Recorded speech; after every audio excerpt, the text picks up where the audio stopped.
शेखर ई study में आप सभी का स्वागत है। प्रिय विद्यार्थियों, हमारे इस ऑनलाइन इंस्टीट्यूट के माध्यम से आप सभी को गणित और हिंदी विषय का आधारभूत तरीके से अध्यापन कराया जाता है, जिसमें कहीं अगर थोड़ी बहुत त्रुटि हो जाती है तो उसके लिए हम क्षमा प्रार्थी हैं और इस संबंध में आपके सुझाव आमंत्रित हैं। धन्यवाद। हेलो दोस्तों, मैं शेखर स्वागत करता हूं आपका अपने YouTube चैनल शेखर ई स्टडी पॉइंट पर। दोस्तों, गणित का पाठ्यक्रम चल रहा था।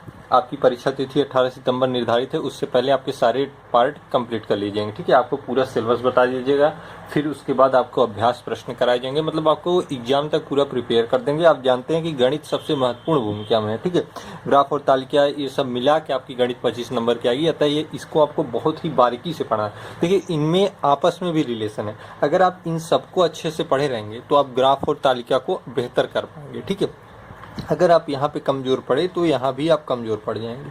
ठीक है, इसलिए आपको ये चीजें एकदम बेसिक से इसी कारण बताई जा रही है कि आपका ये अगर मजबूत होता है तो ये जो 10-10 नंबर के ग्राफ और तालिका आएंगे, इनके जो प्रश्न होते हैं वो इन्हीं से रिलेटेड होते हैं। ठीक है, इसलिए आपको इसको एकदम बेसिक से और अच्छे तरीके से पढ़ना है। ठीक है, तो आइए शुरुआत करते हैं अगले पार्ट।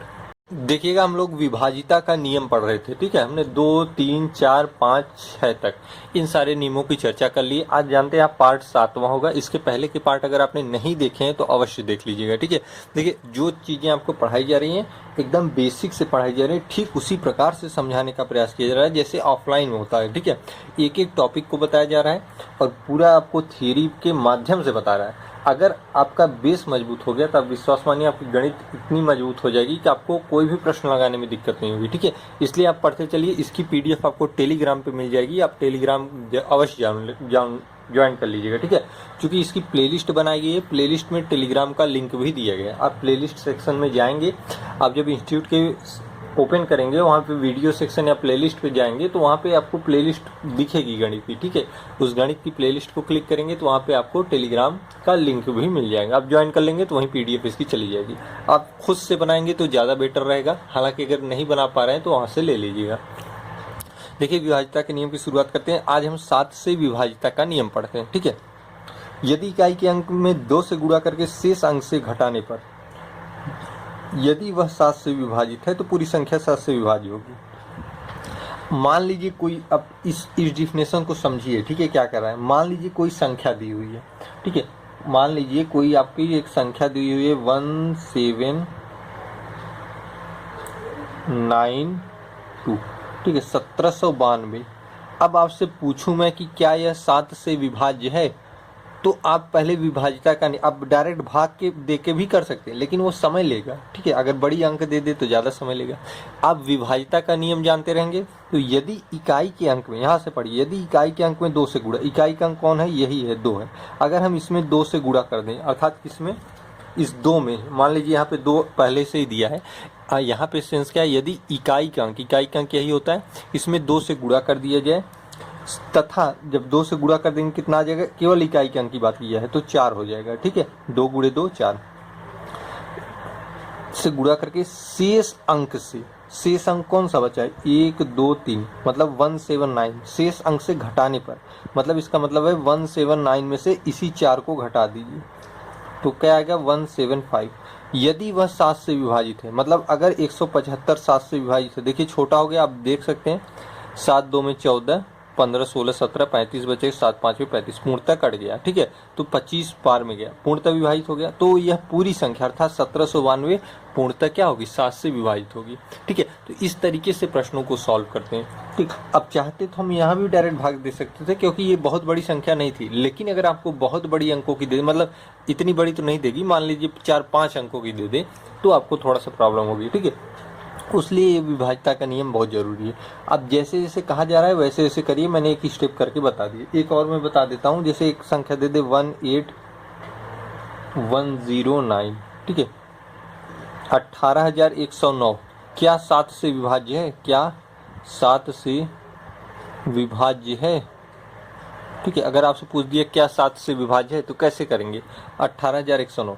देखिए मैंने क्या कहा था, यदि इकाई के अंक में 2 से गुणा कर दे, इकाई का अंक कौन सा है, 9, 9 में 2 से गुणा कर दे क्या आ जाएगा, 18 आ जाएगा। क्या क्या 18, शेष अंक से घटाने पर, मतलब 18 10 में से 18 घटा दे, शेष अंक से अगर आप घटाएंगे तो ये हो जाएगा, देखिए 1810 में से 18 घटाएंगे तो आप जाएगा 1792। अब ये क्या 1792, अब चाहे तो एक प्रक्रिया इसमें फिर कर सकते हैं, 2 से गुणा करिए, देखिए यही चीज़ आ गई 1792 आ गई नहीं। अब चाहे तो यही एक बार प्रक्रिया और कर सकते हैं या डायरेक्ट भी भाग दे सकते हैं, ठीक है। एक प्रक्रिया और करेंगे तो और 3 अंक पे आ जाएगा, इकाई के अंक में 2 से गुणा करके घटा दीजिए, यही चीज़ आए, देखिए 1792 है तो 1792 भी मैंने यहाँ आपको बताया, ठीक है। तो आप चाहे तो एक चरण इसमें और लगा सकते हैं या तो डायरेक्ट भाग देके देख सकते हैं, ठीक है। तो इस प्रकार से 7 का विभाज्यता का नियम कार्य करता है। अगर आप इसको 7 से भाग देंगे तो पूर्णतः कट जाएगी, तो आप कह सकते हैं कि 18,109 7 से विभाज्य, क्योंकि आपने यही संख्या भी यहाँ पे देखी है 1792 की, ठीक है। तो इस तरीके से विभाज्यता का नियम देखा जाता है, ठीक है। अब इसमें देखिए कोई ऐसा शॉर्ट रूल नहीं होता। अब विभाज्यता का नियम है, आपको 7 से विभाजित करना है तो इसी प्रकार से करना है, ठीक है। ये सब कहाँ आपको हेल्प करते हैं, जहां आपको थोड़ा सा तीव्र गति से प्रश्नों को सॉल्व करना पड़ता है, ठीक है। विभाज्यता के नियम से प्रश्न भी पूछे जाते हैं, 1-2 बहुत ज्यादा नहीं आते, लेकिन 1-2 आ सकते हैं, ठीक है। इसलिए आपको जानना जरूरी है। अभी मैं आगे 1-2 प्रश्न आपको कराऊंगा, फिर आपको प्रैक्टिस सेट में इसके प्रश्न कराऊंगा, ठीक है। 8 से विभाज्यता का नियम, यदि दी गई संख्या के अंतिम 3 अंक 8 से भाज्य है तो संख्या 8 से पूर्णतः विभाज्य होगी। यदि कोई संख्या दी गई है, ठीक है, अगर उसके अंतिम 3 अंक आपके 8 से भाज्य हैं तो संख्या 8 से पूर्णतः विभाज्य होगी। कैसे, सॉरी, देखिए कैसे, अब इसके रूल के अनुसार देखिए, यदि दी, मान लीजिए कोई संख्या दे दी है, ठीक है, 86240, क्या 8 से विभाज्य है? आपसे पूछ दे क्या 8 से विभाज्य है, तो आप क्या कहेंगे, 86,240 के 8 से विभाज्य है।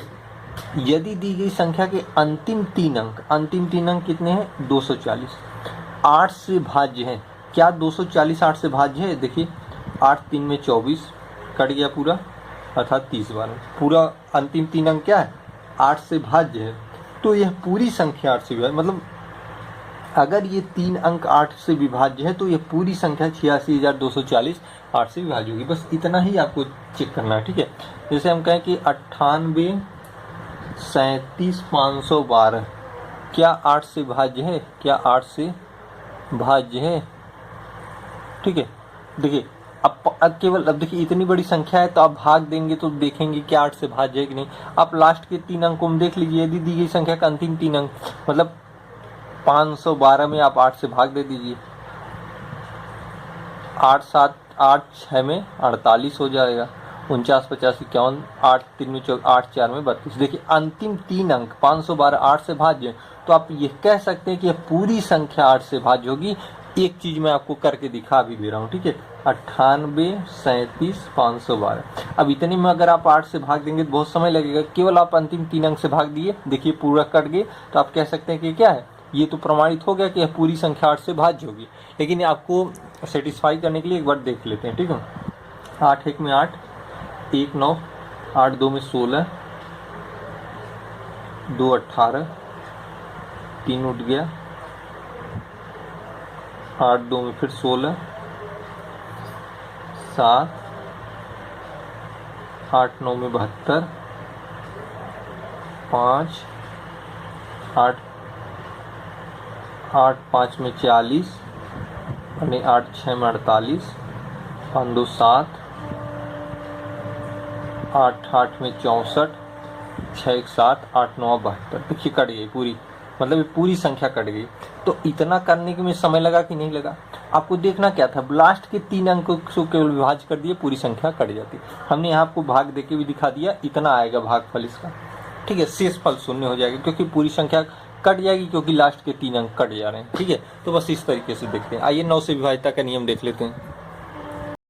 9 से विभाज्यता का नियम कहता है यदि दी गई संख्या के अंकों का योग 9 से विभाज्य है तो संख्या पूर्णतः 9 से विभाज्य होगी। मतलब यदि दी गई संख्या के अंकों का योग आपका 9 से विभाज्य है तो संख्या पूर्णतः 9 से विभाज्य होगी। कैसे? मान लीजिए कोई संख्या दी है, कोई एक संख्या मैं बता दूं आपको,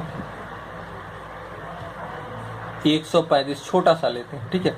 यदि दी गई संख्या के अंकों का योग 9 से विभाज्य है, देखिए 5 3 में 8 1 9, 9 से विभाज्य, चूंकि 9 आई है 9 से विभाज्य भी है, 9 से काट देंगे तो कट जाएगा। तो अंकों का योग 9 से विभाज्य है, इसलिए यह पूरी संख्या क्या है, 9 से विभाज्य। लेकिन अब देखिए, अब इससे बड़ा अंक ले लिया 4563, तो अगर हम कहें कि क्या यह 9 से विभाज्य है, क्या 9 से विभाज्य है, क्या 9 से विभाज्य, तो अब क्या करेंगे, अब 9 से भाग देना तो शुरू नहीं करेंगे, भाग देना शुरू नहीं करेंगे, क्योंकि अब भाग देंगे तो समय लगेगा ना। सभी अंकों को जोड़ दीजिए, 5 4 में 9, 9 3 12, 6 18, 18 आ गया 9 से विभाज्य, 9 2 में 18, तो ये पूरी संख्या 9 से विभाज्य प्रमाणित हो गया, क्योंकि संख्या के अंकों का योग 9 से विभाज्य, इसलिए पूरी संख्या 9 से विभाज्य। अब देखिए 9 8 3 7 4 5 क्या 9 से विभाज्य है, क्या 9 से विभाज्य है। आप कहेंगे जरूर विभाज्य होगी, क्यों विभाज्य होगी, क्योंकि अगर संख्या का अंकों का योग देख लें, 8 8 16 17 3 20 7 27 4 31 5 36, 36 देखिए 9 4 में 36 विभाज्य, यह पूरी संख्या 9 से विभाज्य होगी, आपको भाग देने की आवश्यकता ही नहीं, आप कह सकते हैं हाँ यह पूरी संख्या 9 से विभाज्य है। ठीक है, आइए अब अगला विभाज्यता का नियम देख लेते हैं। देखिएगा अगला है हमारा 10 से विभाज्यता का नियम। ठीक है, अब देखिए 10 से विभाज्यता के नियम में कुछ बहुत बताने की जरूरत नहीं होती, आप जानते हैं 10 से वही संख्या विभाज्य होगी जिसके अंत में शून्य हो। ठीक है, यदि दी गई संख्या की इकाई का अंक शून्य हो तो वह संख्या 10 से पूर्णतः विभाज्य होगी।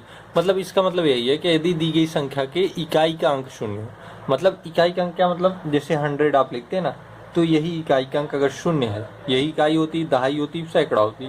ठीक है, अगर ये इकाई का अंक शून्य है तो पूरी संख्या 10 से विभाज्य होगी। 10 से विभाज्यता का नियम बहुत आसान होता है, हालांकि आप कोई भी संख्या लिख दें 550, अगर अंत में 0 है, यदि इकाई का अंक शून्य है तो वह संख्या 10 से विभाज्य होगी, चाहे वह कितनी भी बड़ी संख्या हो, अगर शून्य है अंत में तो वह 10 से विभाज्य होगी।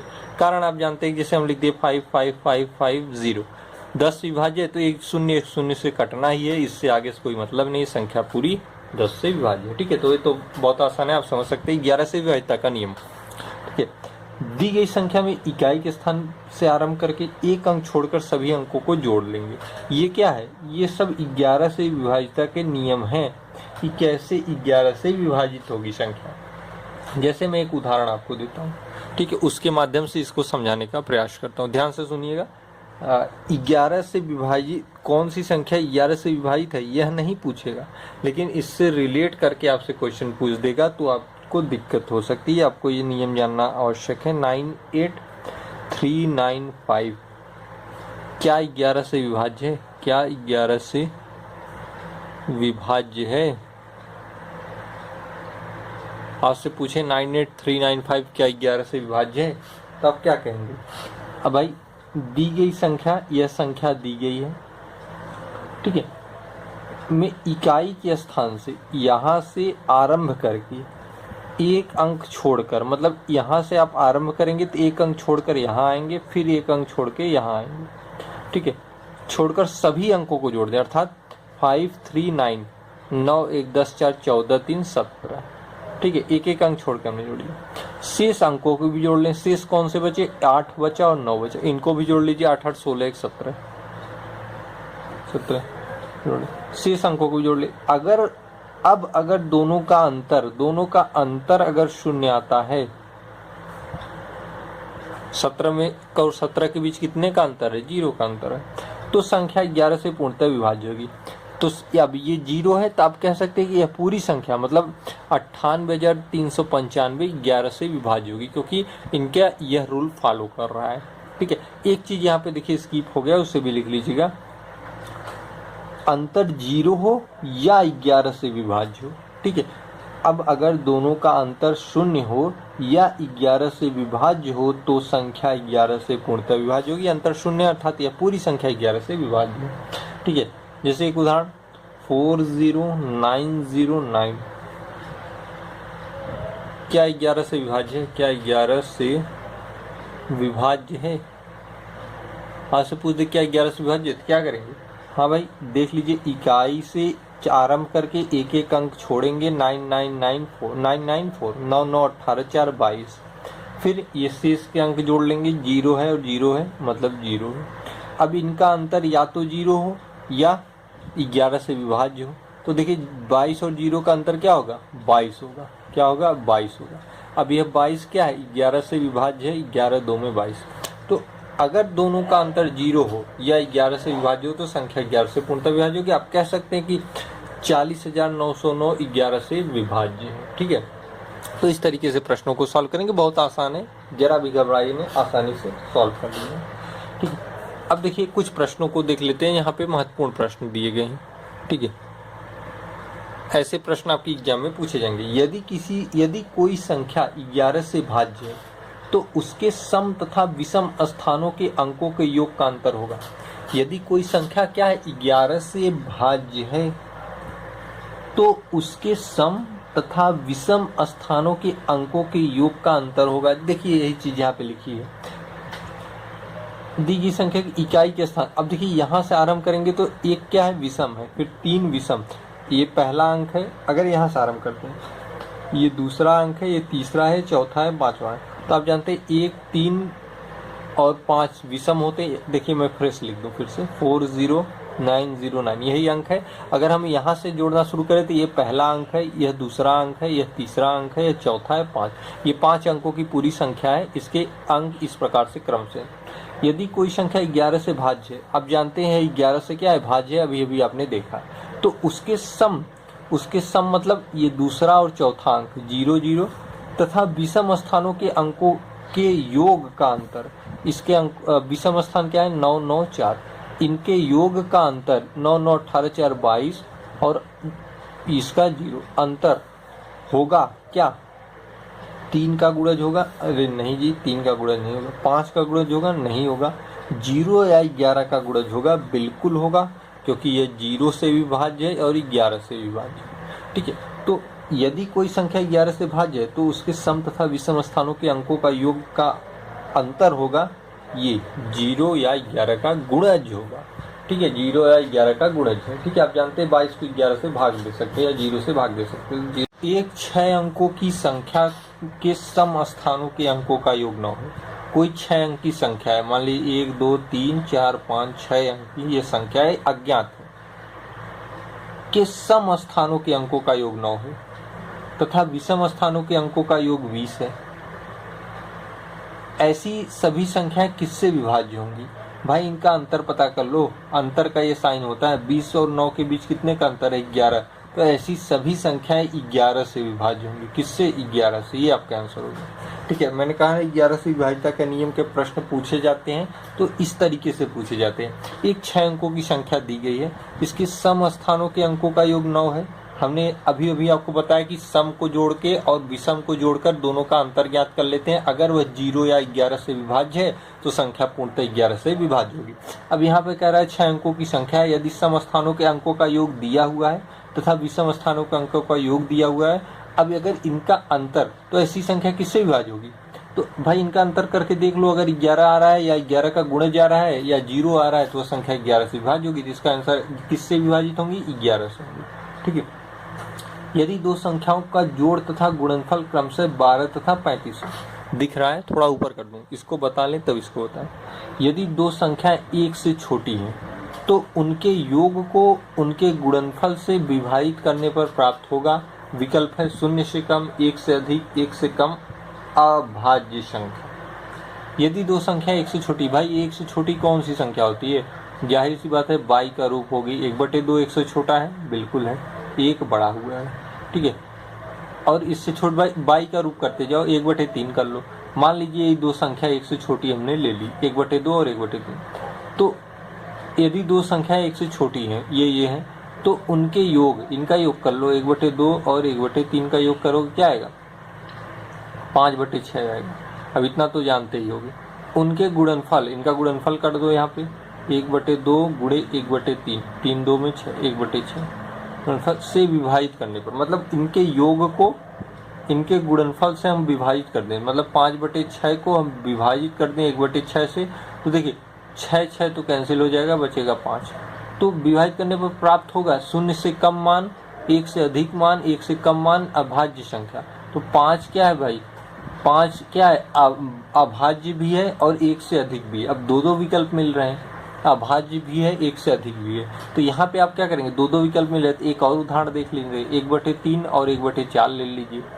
भाई दोनों क्या है? 1 से छोटे ही हैं, बाई का रूप है। अब इनको कर लीजिए, दोनों का योग करिए, एक बार दोनों का योग करेंगे क्या आएगा, 12 और 7। भाई एक बार दोनों का योग कर लीजिए, एक बार दोनों का गुणनफल कर लीजिए, 4 3 में 12। ठीक, अब देखिए 7/12 और 1/12, 12 कट गया, 7 आ गया। ये भी अभाज्य संख्या है और 1 से अधिक है, यहाँ भी दोनों विकल्प सही हो रहा है। अच्छा,